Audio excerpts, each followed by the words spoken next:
Mazza. Back to the 7 machine there as well of Mitchell Bootland. The number 12. Great looking field. There was 30 cars, gentlemen. 30 cars for the Wingless nominated tonight. The best of the best out there at the moment. 20 laps the journey. Time to go racing, Blake Anderson. Have a look at them already spread out across the racetrack. Popping their way into turns 1 and 2. You have to think Dave Egan's going to be very tough to beat because, boy, did he look tough in his heat races earlier tonight. Certainly did. Jamie Usher will keep him very honest as the boys all get crossed up coming out of 4. Usher sitting back there in 4 spot. Willis at the moment hanging on to 3rd as Usher's the first one to go to the top side. Will he stay there? No, he won't. He falls back in behind, down across the back straight, and they are nose to tail from front to back. It is a very quick V6 freight train. Yeah, seems like these guys just a little bit tentative to go to the high side of the racetrack in the early goings of these events as Kevin Willis looks to make a move for second. Good battle for second between Willis and Dan Evans. Evans right now has the spot, but Kevin Willis right there knocking at his boots. O'Connell in the Transmile machine trying to put some moves on the front 4 as well to try and get onto the tail. And Evans rubs wheels with Willis. Casey O'Connell doing the same thing with Usher. It's getting busy in the kitchen. And you told me these guys will lean on each other. They'll bump and bang and put on a show.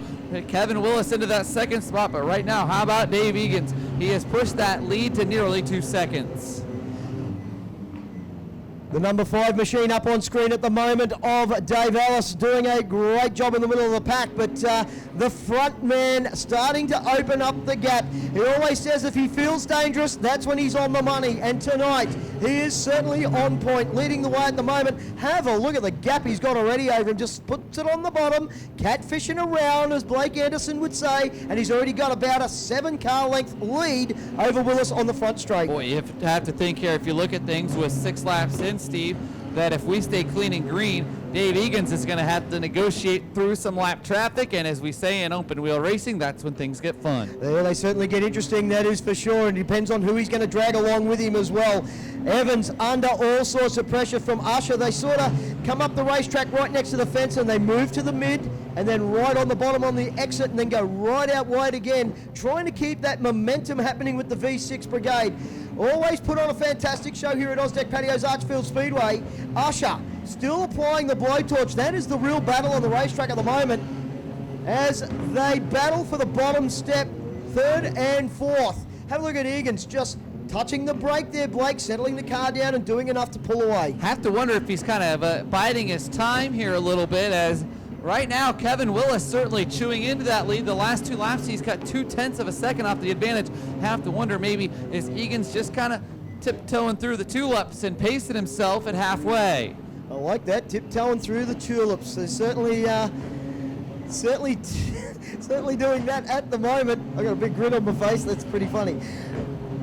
Usher has not let Dan Evans out of his sight and is still right on the hammer. But all of a sudden, Blake, it's becoming a 4-car freight train here. Evans, Usher, O'Connell and Butcher starting to bunch up.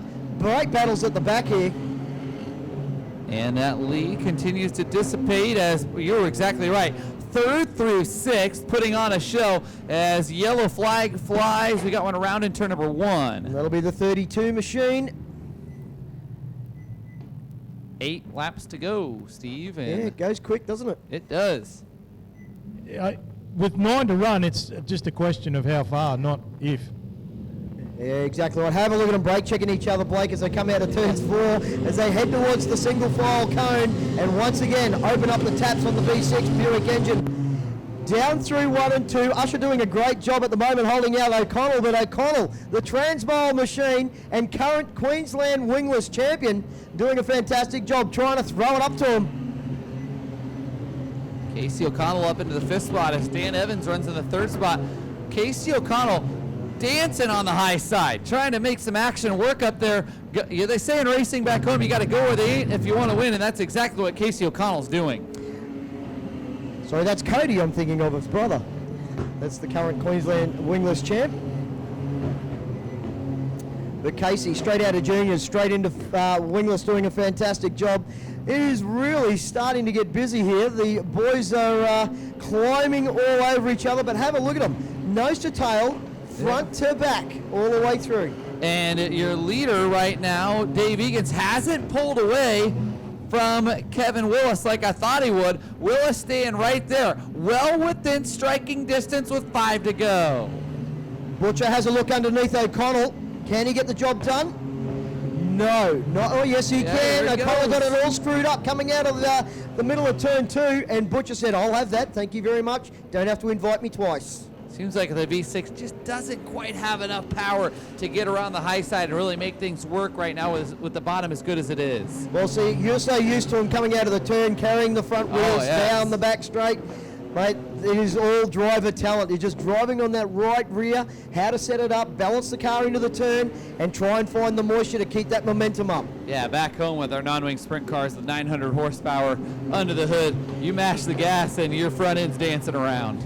Absolutely. Have a look at this battle. It has been enthralling. 3rd, 4th, and 5th. First is gone. As you say, I think he's just doing enough to be able to hold Willis off. I think opens you're up right. the gap when he needs to. 2 laps left to run.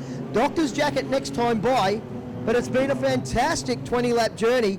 And Robbie Egan's, the Rob Mack machine, doing it in fine style. I'd be interested to know see if Trev maybe can ask him to see, like, was he holding back just a little bit? Because, boy, in the early going to this one, Trev, he was gone like the wind. I mean, over a straightaway. Checkered flag at the ready from Frankie in his 43rd year flying the flag at Austin Carrio's Archerfield Speedway. And it is Dave Egan's getting home for the win over Kevin Willis, and Dan Evans home for 3rd. Great to see the 98 on the podium. Michael Butcher gets home for 4th spot over Jamie Usher, Casey O'Connell, Mitchell Bootland, Robbie Mazza, Brock Gardner, Dave Ellis, Tim Harris, Lockie Robinson, Paul Robinson, Rob Hamilton, and Mick Reed. Well, ladies and gentlemen, it was just so easy. Once he got out front, the Rob Mack machine, make some noise for your winner, Davey Eggins. An absolute fine drive. Made it look very easy, the man from Lismore. He did. And Dad and Mum, very big supporters of the Rob Mack machine. And he's just gone a bit too far. He climbs out, ladies and gentlemen, make some noise for our winner, Davey Eggins.